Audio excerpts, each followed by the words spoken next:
Welcome to the 14th video in the series, The Dictatorship of the Proletariat According to Marx and Engels. Today we'll be going over the 1877 piece by Engels, Anti-Dühring, Herr Eugene Dühring's Revolution in Science, Part 3, Socialism. And we of course went through this before in the Character of the Communist Mode Production series, but it has returned for The Dictatorship of the Proletariat. I've subtitled this Natural Result of Proletarian Class Rule, State Withering Away. The historical task of the proletariat, emergent from their spontaneous and direct class interests born out of capitalist social relations in all their forms which produce a proletariat, is to produce communism. From within the class there will be sections that develop beyond spontaneous understandings, which will produce a movement. This proletarian movement, the real movement, has the task of educating the proletariat of their historic role and is scientific in character as scientific socialism.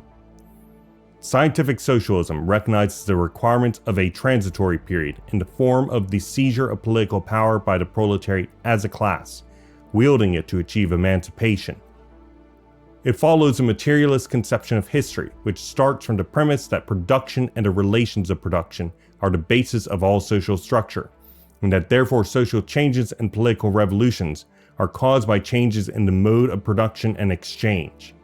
These shifts in philosophies are caused by the forces of production outstripping the relations of production, with previous views being made to be understood as outdated. How social product should be distributed, for example, changes in social understanding as production and exchange changes, with distinct conceptions of property. Thus, theories of social change must be rooted in materialism, such that we understand that in order to change society, we must change the mode of production.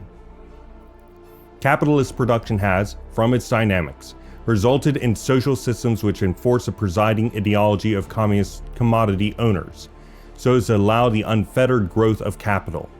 These ideological bases are necessary for capital's physical development, and thus need to be integrated in all society's ideological bases. Free competition, personal liberty, to do what one likes with their private property. These are considered the exact same thing.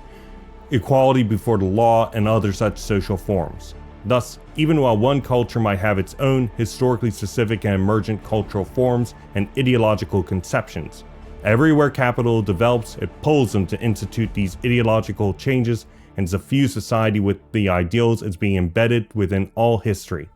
However, these views are passing and not eternal.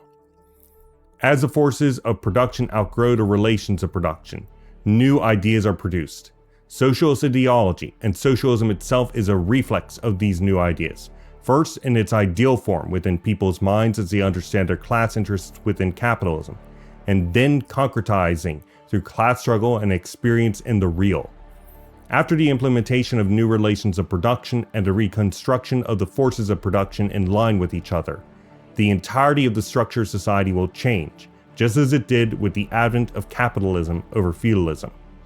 This is why, despite the fact that merely changing ownership relations of the productive forces, while not also changing the conditions of exchange, that the state does not do away with their capitalistic nature, and seeds of the solution to capitalism rest there, is a tendency of capital to go towards that solution certain ways and ends as it develops.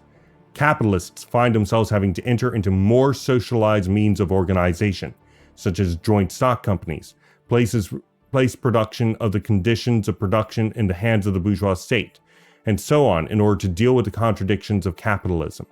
This shows the ability for the totality of capital to be seized and converted into socialized property. The bourgeois state is a capitalist machine that personifies the total national capital, and therefore must be smashed away. It is only in the proletarian state that state ownership is able to be used as one method, among many which should be employed simultaneously, of ending capitalist relations. The proletariat will seize political power, turning the means of production into state property, placing it in the hands of their class rule as its first act. This act places the means of production in the hands of the whole society. The proletarian state is the whole of proletarian society. This socialization of the means of production will be the fundamental act which acts as the basis of abolishing class distinctions and antagonisms, which in turn abolishes the state as a state. This new social organization, which takes its place, will merely, in its turn, be the administration of things and processes of production, ceasing to administrate persons. This new Gemeinwesen, or commonalty, will become the real representative of the whole society, rather than of individual classes, and thus becomes unnecessary in general as social power is reabsorbed by society as a whole. The abolition of the state in favor of the Gemeinwesen requires that there be no more social classes or individual struggle for existence either materially or in social reproduction based on anarchy in production. The ending of such resulting there no longer needing to be any form of special repressive force. Instead, there is self-governance through society bringing social power back into the hands of the whole of itself, as more and more social power is taken back into society, rather than alienated into a special external representative force, the more the state withers away. It is not all at once, as an instantaneous abolition, but a continual and natural process of the class rule of the proletariat, starting with the socialization of the productive forces. This is what creates the conditions for communism, the true human community. And that is my summary of the 1877 piece by Engels, Anti-Dühring, Herr Eugene Dühring's Revolution in Science, Part 3, Socialism, in terms of the character of the dictatorship of the proletariat. As usual, if you would like to go over the quotations I have derived the summary from, then feel free to go into the description below and find both a link to this Google document, which includes the quotations and my summary of those quotations, and also the link to the United Marxist Pact Discord server if you'd like to discuss this text or any others in there. We would love to have you. Anyway, tomorrow we will be going over the 1880 piece by Engels, Socialism, Utopian and Scientific, Part 3, Historical Materialism. Thank you for joining me for today's topical summary, and I hope to see you then.